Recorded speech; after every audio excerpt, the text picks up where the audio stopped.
নমস্কার, আশা করি সবাই ভালো আছেন। রাজস্থানে বাঙালিয়ানায় আপনাদের অনেক অনেক স্বাগত জানাই। আমরা এখন দাঁড়িয়ে আছি রাজস্থানের বারান স্টেশনে। এখন 6:30 মতো বাজে, ট্রেন এখনও আসেনি। ট্রেন আসার কথা 6:45টার সময়। ততক্ষণ ভাবলাম যে চারিদিকটা একটু ক্যামেরাবন্দি করে নিই।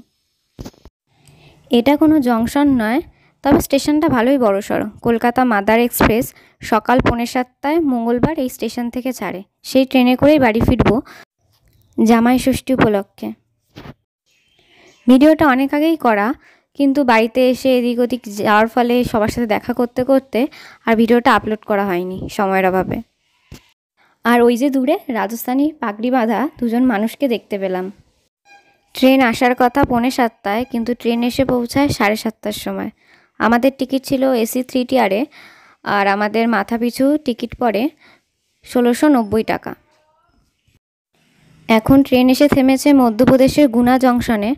বর সেই স্টেশন থেকে পোহা নিয়ে এসেছিল, আর প্রথমে পোহা শুনে ভেবেছিলাম যে কি না কি জিনিস, তারপরে দেখলাম যে চিড়ের পোলাওয়ের মতন।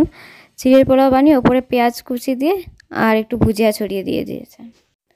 আমরা বাঙালিরা যেটাকে চিড়ের পোলাও বলি, সেটাই হয়তো উত্তর পশ্চিম ভারতে পোহা বলে ডাকে।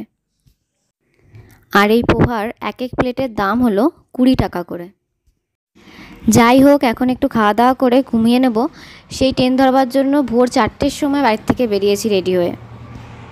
আর পোহাটা কিন্তু খেতে দারুণ হয়েছিল।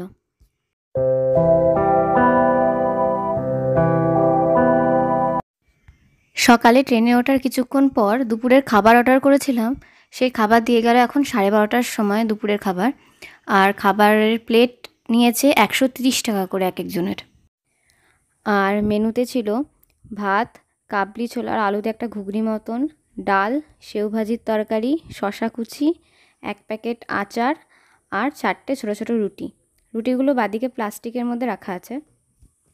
আমি আগে সেউ ভাজিটা কী জিনিস তা জানতাম না। পরে দেখলাম আমরা যেমন চানাচুর ভুজিয়া খাই সেরকমই একটু বড় ধরনের, আর সেই চানাচুর বা ভুজিয়ার সেউ ভাজিটা দিয়েই তরকারিটা বানায়।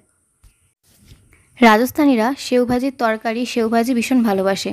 কোনো জন্মদিন হোক বা কোনো বিয়েবাড়ি অনুষ্ঠান হোক, সেখানে সেউ ভাজি পরিবেশন করা হয়। পাহাড় নদী পেরিয়ে আমরা এখন ট্রেনে করে ছুটে চলেছি বাড়ির উদ্দেশ্যে। ট্রেনে করে যাচ্ছি আর ভাবছি যে কতক্ষণে বাড়ির লোকজনের সাথে দেখা হবে। আসলে ওখানে একা একা থাকতে থাকতে আর ভালো লাগে না। মাঝে মধ্যে মনে হয় যেন বাড়িতে যদি যেতে পারতাম তাহলে ভালো লাগতো। তাও আমরা 2 মাস 1 মাস পর পরই বাড়িতে ফিরি, কিন্তু যতই হোক তাও যেন বাড়ির জন্য মনটা কেমন করে। এই নদীটাতে দেখছি ভালোই জল আছে, কিন্তু এর আগে যে নদীগুলো দেখেছিলাম সেই নদীগুলোতে অত জল নেই, আর প্রায় নদীগুলো শুকিয়েই গেছে বললে চলে।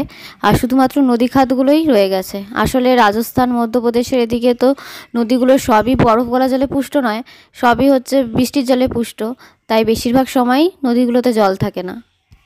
আবার আমরা রাজস্থানের যে অঞ্চলে থাকি সেখানেও খুব কাছে পিঠে কোনো নদী নেই, আর পাম্পের সাহায্যে আমাদের জল তোলা হয়। সেই পাম্পেও গরমকালে খুব কম জল ওঠে, কারণ ওয়াটার লেভেল অনেকটাই নিচে নেমে যায়। এদিকটায় তেমন ঘন গাছপালা দেখতে পাই না, সবই যেন কেমন ফাঁকা ফাঁকা। আজ পরের দিন সকালবেলা চা নিয়েছিলাম 1 কাপ। এদিকে র চা পাওয়া যায় না, সবই দুধ চা, আর 10 টাকা করে 1 কাপ। বেলা 2টোর মধ্যে আমরা বর্ধমান স্টেশনে নেমে যাব। এখন ঝাড়খণ্ডের বরকাখানা স্টেশন থেকে সিঙ্গারা নিয়ে এসছে। সিঙ্গারার এক একটার দাম হলো 10 টাকা করে।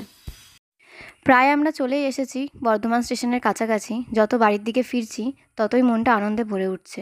চেনার মাটিতে, নিজের চেনা পরিবেশে যেন ফিরে এলাম।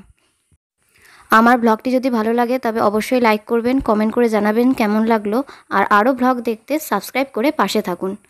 ধন্যবাদ।